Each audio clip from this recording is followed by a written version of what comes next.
حضور نے فرمایا جو فرض نماز کے بعد دعا مانگے اللہ اس کی قبول کر لیتا ہے۔ نبی پاک صلی اللہ تعالی علیہ وسلم نے فرمایا اللہ مسافر کی دعا قبول فرماتا ہے۔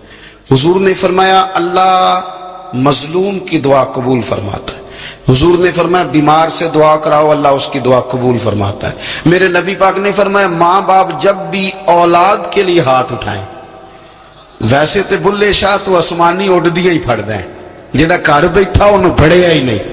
حضور فرمانے لگے ماں باپ جب بھی اولاد کے لیے دعا فرمائیں اللہ ان کی دعا کو قبول کرتا ہے۔ آپ اپنا تعلق بنائیں، دعا کے ساتھ، عبادت کے ساتھ، مصلی کے ساتھ رشتہ بنائیں، استغفار پڑھیں۔ صلاح الدین ایوبی صلیبی جنگوں میں تھے، رات کو مسجد اقصی میں نماز پڑھی تو پریشان تھے۔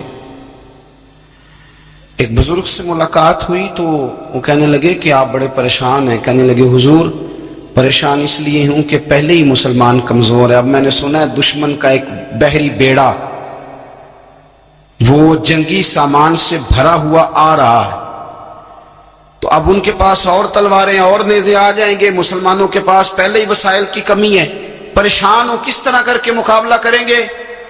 یہ بات کہتے ہی صلاح الدین ایوبی نے بزرگوں سے کہا حضور آپ بھی دعا کرنا، دعا کی بڑی طاقت ہے۔ میرے نبی پاک نے فرمایا دعا مومن کا ہتھیار ہے، دعا مومن کا۔ حضور نے فرمایا تقدیر کو سوائے دعا کے کوئی چیز نہیں بدل سکتی، دعا مومن کا ہتھیار ہے، یہ کافر کے پاس کوئی نہیں، یہ ہتھیار ہے مومن کا۔ اللہ کرے آپ کو سمجھ آئے، پھر سنیں کئی بار کہہ چکا ہوں یہ ہتھیار ہے۔ کافر کے مقابلے میں جو تیرے پاس سب سے بڑا ہتھیار ہے وہ دعا ہے۔ دعائیں کرانی چھوڑ دی، کرنی چھوڑ دی، لینی چھوڑ دی۔ حضرت سیدنا انس بن مالک رضی اللہ تعالیٰ عنہ فرمایا کرتے تھے میں نے وہ رنگ دیکھا ہے جب حضور دعا مانگتے تھے اور حضور کی مقدس آنکھوں میں آنسو بھی ساتھ ہی بہا کرتے تھے، میں نے وہ انداز دیکھا۔ تو صلاح الدین ایوبی بزرگ سے کہنے لگے آپ بھی دعا کیجیے، اور خود رونے لگے اور سر سجدے میں رکھ کے رونے لگے، اور عشاء سے لے کر فجر تک روئے، خوب روئے۔ صبح وہ بزرگ آئے تو صلاح الدین ایوبی کا خوبصورت اور ہنستا ہوا چہرہ دیکھا، کہنے لگے آپ بڑے خوش ہیں، رات تو میں نے بڑے روتے ہوئے دیکھا تھا۔ تو کہنے لگے حضور وہ جو بحری بیڑا آ رہا تھا نا وہ پانی میں ڈوب گیا ہے، اب وہ نہیں آ رہا، ابھی خبر آئی ہے تو میں بڑا خوش ہوں۔ بزرگ کہنے لگے اٹھ سینے سے لگ، اور سن ایک بات، وہ بحری بیڑا پانی میں نہیں ڈوبا، وہ تیرے آنسوؤں میں ڈوب گیا ہے۔ وہ جو تو رات رویا ہے نا رب کریم کی بارگاہ میں تو وہ ڈوب گیا ہے۔ بھائی اپنا مصلی کا، عبادت کا، وظائف کا، اللہ کا سلسلہ اس کو مضبوط کرے، اپنی دعاؤں کے تعلق کو مضبوط کرے۔ دعائیں بڑے انقلاب برپا کر دیتی ہیں۔ ہم تھوڑے نا جب سے خشک ہوئے ہیں نا، خشک، اور میری تو جماعت ہی صوفیاء کی جماعت تھی، ہم تو داتا علی اجمیری کی جماعت سے، ہم تو خواجہ اجمیری کی جماعت سے، ہم تو شیخ احمد فاروق سرہندی کی جماعت سے، ہم تو صوفیاء کی جماعت۔ ہمارے ہاں تسبیحات پڑھ لی جاتی ہیں اگر کبھی موقع ملے، لیکن وہ خاص انہماک، وہ خاص شوق، وہ خاص ذوق اللہ تبارک و تعالیٰ کی عبادت کا۔ ایک ہوتا ہے نماز پڑھنا، ایک ہوتا ہے اہتمام کے ساتھ نماز پڑھنا، یعنی ذرا وقت پہ اٹھنا، ذرا صحیح کر کے وضو کرنا، ذرا شوق سے مصلی بچھانا۔ ایک ہوتا ہے تسبیح پڑھ لینا، اور ایک ہوتا ہے ذرا تھوڑا سا نا شوق کے ساتھ اللہ کو یاد کرنا۔ آپ کبھی جو میں نے آیہ کریمہ پڑھی اس کی آپ شان نزول دیکھیں، نبی کریم صلی اللہ تعالی علیہ وسلم کے نا کچھ صحابہ اللہ کی محبت کے شوق میں حضور کی بارگاہ میں حاضر ہوئے، اور انہوں نے آ کے عرض پتہ کیا کیا،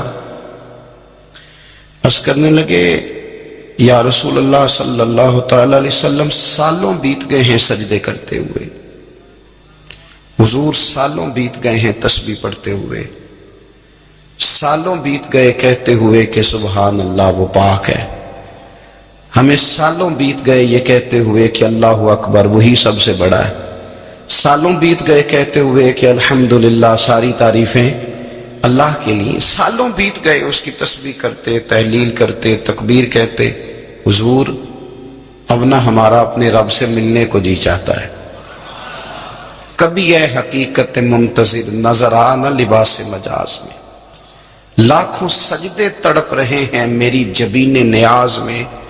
اور اقبال کہنے لگے کہ تیرے عشق کی انتہا چاہتا ہوں، تو میری سادگی دیکھ کیا چاہتا ہوں، میرا ذرا سا تو دل ہے مگر شوخ اتنا، میں وہی لن ترانی سنا چاہتا ہوں۔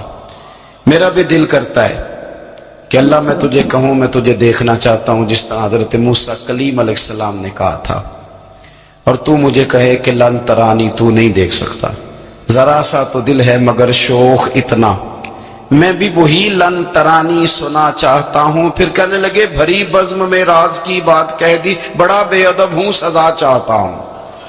دیکھو سب لوگوں کے بیچ ہی میں نے یہ کہہ دیا۔ میرے عزیز صحابہ نا شوق میں، کتنے سارے لوگ ہیں آپ، کتنی ماشاءاللہ بڑی تعداد میں آپ آئے، ہم بھی کبھی اس شوق میں گئے ہیں کہ ہمارے رب کو دیکھنے کو دل چاہتا ہے، ہمارا جی چاہے وہ کبھی ہمیں ملے، ہم کبھی اس کی زیارت کریں، اس کی بارگاہ کرم میں ہم حاضر ہوں۔ صحابہ نے عرض کیا یا رسول اللہ صلی اللہ تعالی وسلم ہمارا رب کہاں ہے؟ ہمارا نا اپنے رب کو دیکھنے کو جی چاہتا ہے۔ جب صحابہ نے یہ عرض کیا تو اللہ نے قرآن مجید نازل کیا، فرمایا وَإِذَا سَأَلَكَ عِبَادِي أَنِّي فَإِنِّي قَرِيبٌ، محبوب جب میرے بندے آپ کی بارگاہ میں آ کے میرے بارے میں پوچھے نا تو ان سے کہہ دینا میں ان کے قریب ہی ہوں، قریب ہی ہوں۔ دلیل کیا ہے؟ آئی اذا دان، یہ جب بھی مجھ سے دعا مانگیں گے میں ان کی دعاؤں کو قبول فرماؤں گا، میں ان کے قریب ہوں، میں ان کے قریب ہوں۔ یہ جب بھی دعا مانگیں گے نا میں قبول کروں گا، میں ان کے قریب ہوں۔ اللہ تبارک و تعالیٰ کے بندے اللہ سے محبت کرتے، رب کی بارگاہ میں جھکتے، اس کو اپنے دکھ سناتے، اس کے پیارے محبوب صلی اللہ تعالیٰ علیہ وسلم کا وسیلہ لے کے اس کے حضور حاضر ہو جاتے، پیشانیاں سجدوں سے روشن ہوتی۔ ہم نہ ہر چیز کے لیے وقت نکالتے ہیں، ہر چیز کے لیے، لیکن عبادت کے لیے وقت نہیں نکالتے۔ ہر شے آباد ہے، ہر شے، ہماری فیس بک بھی آباد ہے، واٹس ایپ بھی آباد ہے، ہمارے ٹویٹر بھی آباد ہیں، ہماری ہر چیز آباد ہے۔ سب سے کم آباد ہمارا مصلی رہ گیا ہے، سب سے کم۔ وہ لوگ اب ڈھونڈنے سے ملتے ہیں جن کی بغل میں مصلی ہوتا تھا۔ میرے بھائی آپ کتنا کو دنیا کے پیچھے بھاگو گے تھکا دے گی، کتنا دولت کے پیچھے بھاگو گے تھکا دے گی۔ آپ جب اپنی زندگی میں جمع تفریق کرو گے نا تو مرتے وقت احساس ہوگا کہ سارا کچھ تو لوگوں کے لیے کیا، اپنے لیے تو کر ہی کچھ نہیں سکے۔ اور ہم عبادت کے معاملے میں بہانے بازی بھی کرتے ہیں، ہم کہتے ہیں اوہو رزق کمانا بھی تو عبادت ہی ہے نا، تو میں حلال روزی کے لیے جا رہا ہوں، یہ بھی تو عبادت ہے نا۔ میری طرح کے لوگ کہہ دیتے ہیں کہ میں سویرے اٹھ کے مدرسے میں کچھ اسباق دیکھتا ہوں تو یہ بھی تو عبادت ہے، میں بیان کرنے کے لیے مطالعہ کرتا ہوں تو یہ بھی تو عبادت ہے نا، اتنے لمبے سفر کر کے ملک میں دنیا میں گھومتا ہوں تو یہ بھی تو میں عبادت ہی کر رہا ہوں۔ اب اسپیشل نفلوں کے لیے وقت کس طرح نکلے، اسپیشل کر کے تسبیح میں کیسے چلاؤں، میں سارا کچھ ہم بہانے بنا لیتے ہیں نا۔ میرا سوال یہ ہے کہ یہ ساری باتیں صحابہ کو، نبی کریم کو، دیگر لوگوں کو بھی تو پتہ تھی نا، لیکن آپ غور تو کریں 23 سال حضور کو وقت ملا، مختصر وقت ظاہراً تبلیغ کرنے کے لیے، پوری دنیا میں دین بھی پھیلانا ہے۔ گھر میں 11 ازواج ہے، 4 بیٹیاں ہیں، ان کی اولادیں، سارے کام کاج بھی دیکھنے ہیں، لیکن سیدہ طیبہ طاہرہ حضرت عائشہ صدیقہ رضی اللہ تعالیٰ عنہ فرماتی ہیں سارا دن تبلیغ کرتے، ہر غلام کے دکھ سنتے، گھر میں آتے تو اپنے گھر والوں کا خیال کرتے، کام میں ہمارا ہاتھ بٹاتے۔ قربان جاؤں، کہتی ہیں زمانہ سارا سو جاتا لیکن آمنہ کے لال مصلی بچھا لیتے۔ دنیا سو گئی، ساری سب سو گئے، جو خدام تھے، وہ جو غلام تھے وہ سو گئے۔ صحیح مسلم نے لفظ ملیں گے، سیدہ پاک فرماتی ہیں او میرے نبی کے غلاموں، میں نے یہ رنگ بھی دیکھا ہے، کہ حضور نے اتنا کھڑے رہے، اتنا قیام کیا کہ مقدس پیروں میں ورم آ گئے، سوج گئے پیر، اتنے بڑے۔ دل پہ ہاتھ رکھ کے نہیں بتا سکتا کہ میرے کبھی نماز میں پیر سوج گئے، کوئی نہیں بتا سکتا۔ بچوں کی روٹی کماتے تھک گئے بات الگ ہے، ہم سیر کرنے گئے تو تھک گئے بات الگ ہے، لیکن عبادت میں یہ بھی تو مسلم شریف ہے نا، یہ بھی تو دین ہے نا، یہ بھی تو حضور کی سنت ہے، یہ بھی تو وہ چیز ہے جو کریم کی آنکھوں کی ٹھنڈک ہے۔ سیدہ فرماتی ہیں پیروں میں ورم آ گئے، اور ساری رات ہی حضور نے نماز پڑھی اور ایک ہی آیت بار بار دہرائی۔ مسجد نبوی میں بلال حبشی نے فجر کی اذان دے دی اور حضور ابھی مصلی پہ تھے، کریم فارغ ہوئے۔ میں نے عرض کی یا رسول اللہ صلی اللہ علیہ وسلم، آپ کے تو صدقے اللہ اگلے پچھلوں کے گناہ معاف کرے گا، تو آپ اتنی آہوزاری کیوں فرماتے ہیں؟ آپ تو شفیع ہیں، آپ تو انبیاء کے امام ہیں۔ تو حضور نے فرمایا عائشہ تم نے گنوایا ہے نا میرے اللہ کی مجھ پر کتنی رحمت ہے، افلا اکون عبدا شکورا، فرمایا اگر اس نے اتنی نعمتیں دی ہیں تو کیا میں اس کا شکر گزار بندہ نہ بنوں؟ میں شکر گزار بندہ نہ بنوں اس کا؟ پھر اگر اتنی نعمتیں اس نے دی ہیں، مجھے اتنا نوازا ہے، تو پھر میں اس کے سامنے سجدے نہ کروں؟ او میرے بھائی، بڑے قابل فخر لوگ ہیں ہم کہ ہم نبی پاک کے غلام ہیں۔ بھائیو، جب انسان کا رشتہ اپنے مالک کے ساتھ ہوتا ہے پھر تو غم بھی کچھ نہیں کہتے، پریشانیاں بھی کچھ نہیں کہتی، پھر تو زندگی صبر والی، پھر تو زندگی توکل والی، پھر تو زندگی بھروسے والی، پھر انسان اپنے آپ کو رسوا نہیں کرتا، دنیا داروں سے امیدیں اس کی ختم ہو جاتی، امیدیں اللہ رسول سے لگا لیتا ہے، مضبوط ہو جاتا ہے، مضبوط، طاقتور ہو جاتا ہے، خوددار ہو جاتا ہے، باوقار باعزت ہو جاتا ہے۔ حضرت بہلول دانا رحمت اللہ علیہ بیٹھے تھے تو ہارون رشید حج کر کے آ رہا تھا، تو رستے میں حضرت شیخ سے ملاقات ہو گئی، تو السلام علیکم کے بعد کہنے لگا حضور کچھ حکم ہو تو بتائیے گا۔ تو حضرت بہلول دانا فرمانے لگے تیرا رب کون ہے؟ اس نے کہا اللہ۔ تو فرمایا میرا کون ہے؟ کہا اللہ۔ فرمانے لگے تو بڑا ہی بیوقوف ہے، کیا تو یہ سمجھتا ہے کہ رب ہارون رشید کو تو دے گا اور بہلول دانا کو بھول جائے گا؟ تیرا بھی وہی رب ہے، میرا بھی وہی رب ہے، اس نے اگر تجھے دے کے آزمایا ہے تو ہو سکتا ہے مجھے نہ دے کے آزما رہا ہو، جب اس کی حکمت کے تقاضے ہوں گے تو عطا کرے گا اور دے گا، تو جا اپنا کام کر۔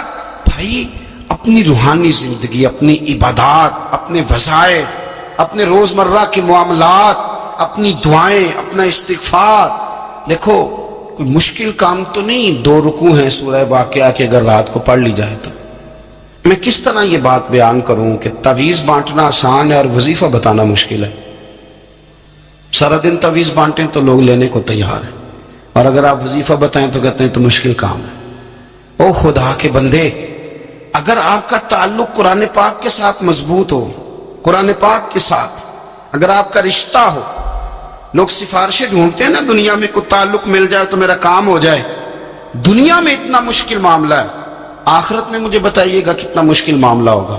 میرے نبی پاک صلی اللہ تعالی علیہ وسلم نے فرمایا جو لوگ سورہ ملک پڑھا کرتے تھے نا، سورہ ملک، یہ سورت ملک قیامت میں ان کی سفارش کرے گی، اور اس طرح کرے گی کہ کہے گی اے اللہ یہاں اس بندے کو جنت میں داخل کر دے یا مجھے قرآن پاک سے علیحدہ کر دے، تو رب فرمائے گا جا اس کا دامن تھام کے اسے جنت تک پہنچایا۔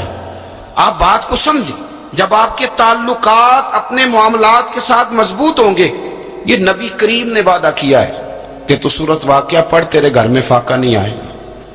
حضرت عبداللہ ابن مسعود رضی اللہ تعالیٰ عنہ بیمار تھے تو حضرت عثمان غنی رضی اللہ تعالیٰ عنہ تیمارداری کے لیے تشریف لے گئے اور جا کر کے کہا کہ آپ بڑے بیمار ہیں، آپ کی بیٹیاں زیادہ ہیں، میں چاہتا ہوں کہ خزانے میں سے کچھ مدد کروں۔ تو سیدنا عبداللہ ابن مسعود رضی اللہ تعالیٰ عنہ اٹھ کے بیٹھ گئے اور کہنے لگے امیر المومنین، اللہ آپ کو میری طرف سے، میری بیٹیوں کی طرف سے بہتر صلہ دے، میری بیٹیوں کو کسی خزانے کی ضرورت نہیں، میں نے انہیں خزانہ دے دیا ہے۔ کہا جناب آپ نے کون سا خزانہ دیا ہے، میں آپ کے مالی معاملات کو جانتا ہوں۔ تو فرمانے لگے امیر المومنین، میرے نبی کریم نے فرمایا ہے جو سورت واقعہ پڑھے اسے کبھی فاقہ نہیں آتا، میں نے بیٹیوں کو یاد کرا دی ہے، یہ خزانہ میں نے انہیں دے دیا ہے، وہ سارے والدین سنیں جو بیٹیوں کے لیے پریشان رہتے ہیں۔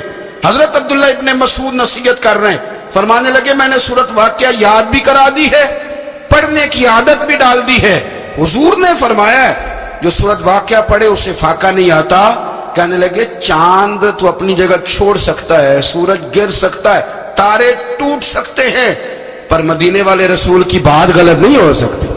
حضور نے فرمایا فاقہ نہیں آئے گا تو انشاءاللہ کبھی بھی نہیں آئے گا۔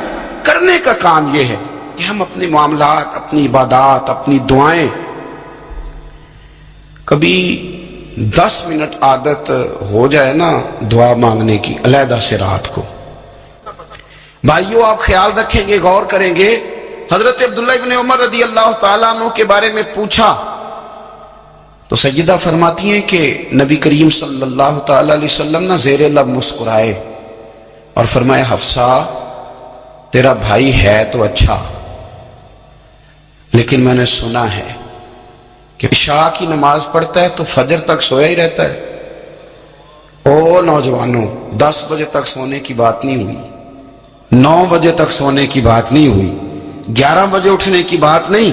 حضور فرمانے لگے میں نے سنا ہے کہ عشاء کی نماز پڑھ کے سو جاتا ہے اور فجر تک سویا ہی رہتا ہے، اسے چاہیے کہ تہجد کے وقت اٹھا کرے، اللہ کی بارگاہ میں حاضر ہوا کرے، آہوزاری کرے، سجدے کرے، عبادت کرے۔ اٹھتا ہے اور فجر میں جا کے اٹھتا ہے۔ حضرت جناب حفصہ رضی اللہ تعالیٰ عنہ کہتی ہے میں نے جناب عبداللہ ابن عمر کو پیغام دیا اور میں نے کہا میرے جوان بھائی سن، نبی پاک نے فرمایا ہے تو اچھا پر تہجد میں نہیں اٹھتا، نفل نہیں پڑھتا۔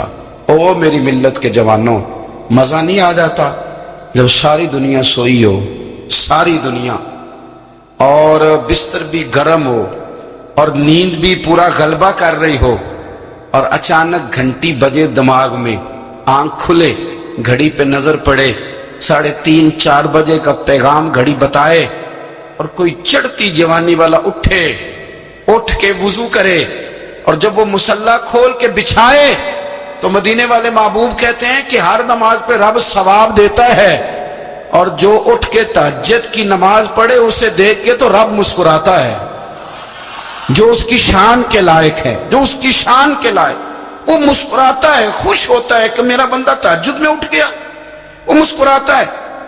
کاش ہماری صبحیں کبھی اپنے مالک کے نام ہو جائیں، کاش کے صبح۔ حضرت ابو الحسن رحمۃ اللہ تعالی علیہ حضرت معاذ ابن جبل رضی اللہ تعالیٰ عنہ کے پاس بیٹھا کرتے تھے، فرماتے ہیں ان سے جو پیار بڑھا تو پھر میرا مصلی سے بھی بڑھ گیا۔ تابعی ہیں، فرماتے ہیں صحابی رسول سے محبت ہوئی تو ذکر سے بھی ہو گئی، پھر درود شریف سے بھی ہو گئی، محبت ان سے بڑھی تو پھر اللہ نے مسجد کا پیار بھی بڑھا دیا۔ آپ فرماتے ہیں کہ میری ہر وقت طبیعت چاہتی تھی کہ بس اللہ اللہ کروں، بس اللہ اللہ کروں، بس نہ میں ذرا تھوڑی جان چھڑاؤں لوگوں سے، کو 10 منٹ ملے تو میں کو 4 نفل پڑھ لوں، میں تھوڑا سا نہ بچوں لوگوں سے، اور مجھے تسبیح ملے تو میں نہ کچھ 400-500 دفعہ استغفار پڑھوں، سبحان اللہ، الحمدللہ، اللہ اکبر، لا حول ولا قوت الا باللہ، میں نہ تسبیحات پڑھوں۔ فرماتے ہیں کہ بچے تھے گھر میں 6-7، غربت تھی، کام ملتا کوئی نہیں تھا، اور میں کام چور نہیں تھا، کام ڈھونڈتا تھا، پر اللہ کی قدرت کے کام نہیں ملتا تھا۔ فرماتے ہیں کہ میں نے ایک دن اپنی اہلیہ سے کہا کہ آج میں پھر جاتا ہوں کام ڈھونڈنے، تو میری بیوی بڑی فرما بردار تھی، پر اس دن نہ غربت کے ہاتھوں تنگ آ کے کہنے لگی آج نانا کوئی تو چیز لے کے آیا، تو مجھ سے بچوں کی بھوک نہیں دیکھی جاتی، یہ سب روگاں دا روگ محمد جس دا نام غریبی، کنڈ بلا کے لنگ جاندے نہیں دوست یار قریبی، آج نہ کچھ لے کے آیا تو میں بچے لے کے چلی جاؤں گی۔ شیخ فرماتے ہیں کہ میں بڑا پریشان گھر سے نکلا، پر میں نے صبح سے لے کے زور تک کام ڈھونڈا، کام ملا کوئی نہیں، تو میرے دل میں خیال آیا چلو کام نہیں ملتا تو اللہ اللہ تو کرے نا، چلو بندوں کی مزدوری نہیں ملتی تو رب کریم کی عبادت ہی کرتے ہیں۔ فرماتے ہیں کہ میں نے نا فرات کے پانی سے وضو کیا، نہر کے، شدید دھوپ تھی، ساتھ ریت تھی اور ریت تپ رہی تھی، میں نے اپنا رومال وہیں مصلی کے طور پر بچھا لیا، اور فرماتے ہیں کہ زور سے لے کر عصر تک نماز پڑھی، دھوپ بھی پورے زور پہ، پر میرے سجدے کا ذوق بھی پورے زور پہ۔ فرماتے ہیں سورج بھی چمک رہا ہے اور رب کی عبادت کا ذوق بھی پورے زور پہ، میں سجدہ کروں تو پھر میرا اٹھانے کو جی نہ چاہے۔ میرے استاد لکھا کرتے تھے، یہ ان کا شعر ہے، وہ کہا کرتے تھے مجھے سوز دے، مجھے ساز دے، اور مجھے نیم شب کا نیاز دے، دم سجدہ خود کو میں توڑ دوں، مجھے ایسا ذوق نماز دے۔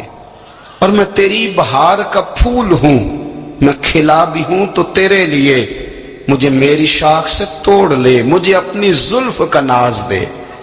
بھائی فرماتے ہیں کہ عصر تک میں نے نفل پڑھے، دل ڈھلنے لگا، عصر کی نماز پڑھی اور میں وہاں سے چلا۔ اب میں جب نکلنے لگا تو دل میں خیال آیا کہ چھوٹی چھوٹی دیواریں ہیں گھر کی، بغیر کچھ لیے جاؤں گا تو بیوی دور سے دیکھے گی تو شور کرے گی کہ پھر خالی ہاتھ آ گیا ہے۔ کہتے میں نے اپنی اسی رومال میں جس پہ میں نے نماز پڑھی تھی نا، رومال میں کیا عقیدے پنجابی جسافہ کہتے ہیں، اسی میں نا میں نے کچھ ریت بھر لی کہ وہ دور سے دیکھے گی تو سمجھے گی کچھ لے کے آیا ہے، چلو جا کے اسے بتا دوں گا کہ آج پھر مزدوری نہیں ملی۔ کہتے ہیں وہ ریت لے کر جب میں گھر میں گیا تو پہلے بیوی دروازے پہ کھڑی ہوتی تھی، پوچھتی تھی خالی ہاتھ آ گئے ہو؟ آج میں نے دیکھا تو ہے ہی کوئی نہیں۔ فرماتے ہیں میں اندر داخل ہوا، سلام لیے، کونے میں نے وہ رومال رکھ دیا اور میں نے آواز دی کہ بھلی مانس کہاں ہو؟ تو وہ کہنے لگی آپ منہ ہاتھ دھو لیں، میں روٹی لے کے آئی۔ میں نے کہا روٹی کہاں سے آ گئی؟ یہاں تو کئی دنوں کے فاقے ہیں، تو کئی دنوں کی غربت ہے، یہاں تو اس گھر میں تو فقیری ہے۔ فرماتے ہیں کہ وہ روٹی لے کے آئی اور اس وقت کی جو موجودہ نعمتیں تھیں، سمجھنے سلاد، اچار، ہر چیز ساتھ لائی۔ میں نے کہا کہ بچے کہاں گئے؟ کہنے لگی وہ کھانا کھا کے کھیلنے گئے، آپ کھانا کھا لیں آ جاتے۔ کھانا اس نے چن دیا۔ میں نے حیرت انگیز لہجے میں ساری نعمتیں اپنے دسترخوان پہ دیکھ کر کے بیوی سے پوچھا یہ کہاں سے آیا کھانا؟ بچوں کو تو نے کہاں سے کھانا کھلایا؟ یہ سارا کچھ کیسا ہے؟ تو کہنے لگی پتہ نہیں آج آپ کس کریم کی مزدوری کرنے چلے گئے تھے، پتہ نہیں کس کریم کی، میرے گھر میں تو اتنی نعمتیں آئی ہیں کہ مجھ سے سنبھالی نہیں جا رہی، اتنا اناج ہے، اتنا گندم ہے، کس کریم کے دروازے آج چلے گئے تھے؟ یہ کہتے کہتے وہ اٹھی اور اٹھ کر کے کہنے لگی پہلے بڑا کچھ آیا تھا، اب کیا لے آئے ہو؟ اور جا کر کے نا اس نے وہ ریت والا رومال کھولا، کہنے لگے میں تو لے کے آیا تھا ریت، تو میرے رب نے اسے بھی سونے اور ہیرے بنا دیا تھا۔ جب آپ کی توجہ اللہ کی جانی، میرے نبی پاک صلی اللہ تعالی علیہ وسلم نے فرمایا ہر چیز اپنے رب سے مانگ، ہر چیز مانگ، ہر چیز مانگ۔ یا رسول اللہ کیا کچھ؟ میرے محبوب نے فرمایا تیرے گھر میں نمک بھی ختم ہو جائے تو وہ بھی اپنے رب سے مانگا کر، تو مانگنا وہ تجھے دے گا، تو اس کی بارگاہ میں کشکول طلب دراز تو کرنا۔ اور ترمذی شریف میں عجیب لفظ ہیں، رسول کائنات نے فرمایا، رب کریم فرماتا ہے جب میرا بندہ ہاتھ اٹھاتا ہے نا تو مجھے حیا آتی ہے کہ میں خالی کیسے لوٹا دوں اس کے۔ اتنے بڑے بادشاہ کی بارگاہ میں، او بھائی لوگوں سے عزتیں تلاش کرتے ہو تو وہ کیا تمہیں عزت دیں گے؟ وہ تو کل اچھا کہتے ہیں پرسوں برا کہنے لگ جاتے ہیں۔